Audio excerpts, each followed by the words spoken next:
আজ আমি আপনাদের সাথে শেয়ার করতে চলেছি পারফেক্ট মিষ্টির দোকানের গজা।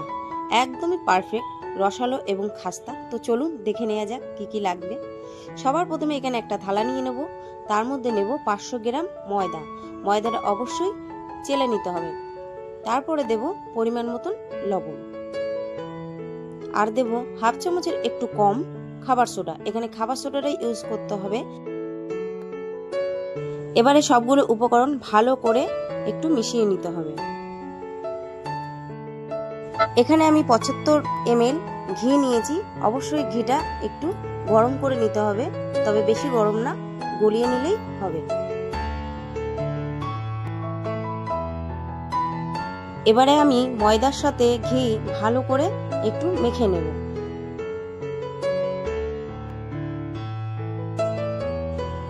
মাখা হয়ে গেলে পরিমাণ মতন জল দিয়ে একটা ডো করে নিতে হবে। তবে এটা বেশি মাখা যাবে না, যেমন আটা আমরা মাখি রুটি করার জন্য বা পরোটা করার জন্য সেরকম মাখতে হবে না।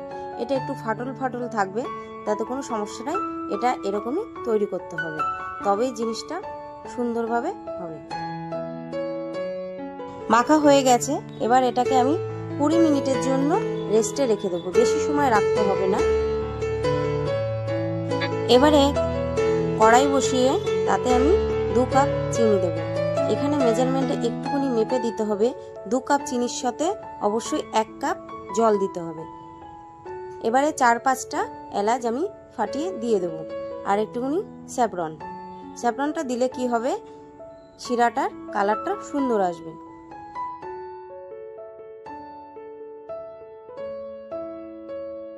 শিরাটা আমার হয়ে এসেছে, তো তোমরা দেখতেই পারছো কতটা ঘনত্ব।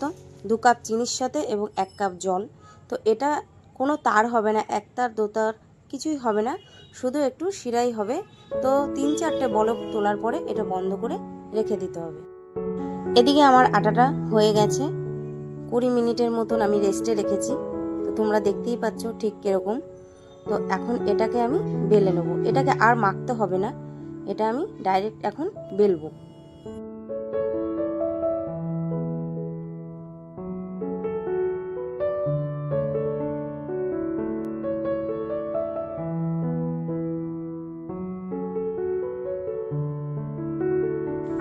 এমন করে বেলে তারপরে এটাকে কি করতে হবে, 4 টুকরো করতে হবে। তো সমানভাবে 4 টুকরো করে একটার উপরে একটা চাপিয়ে চাপিয়ে দিয়ে, তো তোমরা দেখতে থাকো, আমি সম্পূর্ণটাই দিয়ে দিয়েছি। তো চাপিয়ে তারপরে আবার এটাকে বেলতে হবে। তো তোমরা দেখতেই পাচ্ছ কতটা মোটা আছে। তো এমনই করে একটার উপর একটা চাপিয়ে দিয়ে আবার বেলতে হবে।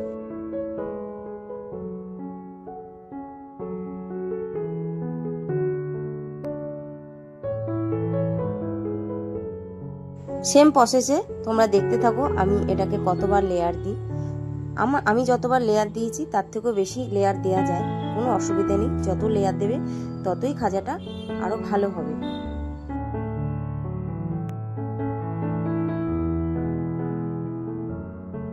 এবার এর থেকে আমি 2 টুকরো আলাদা করে রেখে দেবো, আর 2 টুকরো বেলে নেব।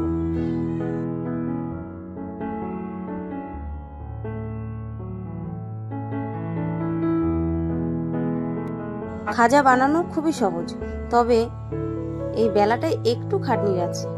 যত বেলবে, যতগুলো লেয়ার দেবে, ততই খাজাটা ভালো হবে।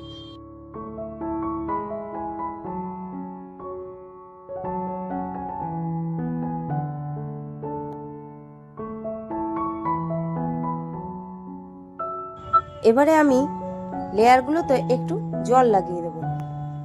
এই জলটা অবশ্যই লাগাতে হবে। জল লাগিয়ে এইভাবে হাত দিয়ে একটু চেপে আর বেলুন দিয়ে একটু চেপে চেপে বসিয়ে নিতে হবে। সবার প্রথমেই যদি বেলা শুরু করে দিই তাহলে এগুলো খুলে যাওয়ার ভয় আছে। আর এটাকে বেলতে বেলতেই একটু চৌকো শেপ দিয়ে নিতে হবে, তাহলে আমাদের কাটলে প্রত্যেকটাই সুন্দর শেপে আসবে। এবারে আমি এগুলোকে একটু লম্বা লম্বা করে কেটে নেব। লম্বা করে এবারে এগুলো চৌকো চৌকো করে কেটে নেব। তো তোমরা দেখতেই পাচ্ছ আমি বেশি ছোট করিনি, এগুলো একটু বড় বড় সাইজ করেছি। তো মিষ্টির দোকানে একটু বড় বড় সাইজই হয়, তো আজ আমি সেই ধরনেরই একটু করব। এবারে যেই ময়দা মাখাটা আমি পাশে রেখে দিয়েছিলাম, তো সেটাও সেম প্রসেসে আমি বেলে নেব। তো তোমাদের বোঝার সুবিধার্থে আমি ভিডিওটা একটু স্পিড করে দিয়েছি, তো তোমরা দেখতে থাকো। সেম প্রসেসে প্রথমবারে যেরকমই করেছি এবারও ঠিক তেমনই করব।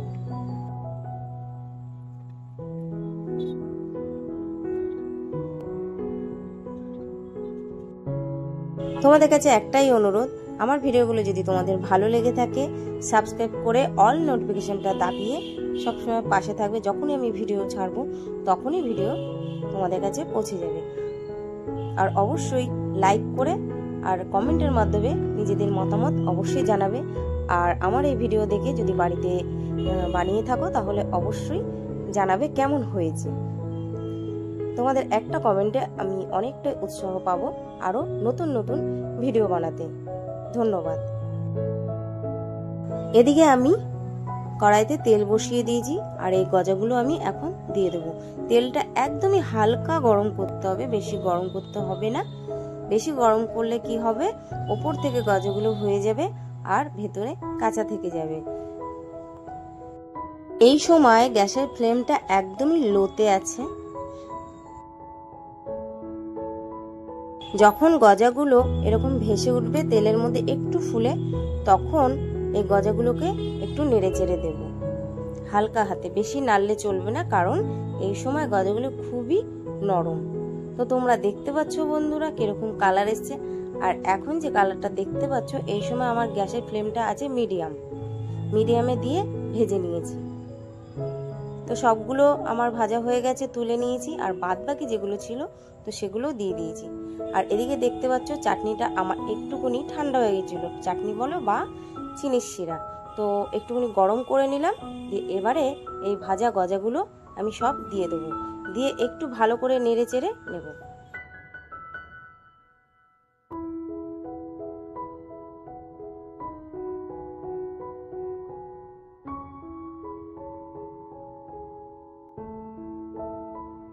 এদিকে বাদবাকি গজাগুলো আমার ভাজা হয়ে গিয়েছে, তো এগুলো আমি তুলে নেব।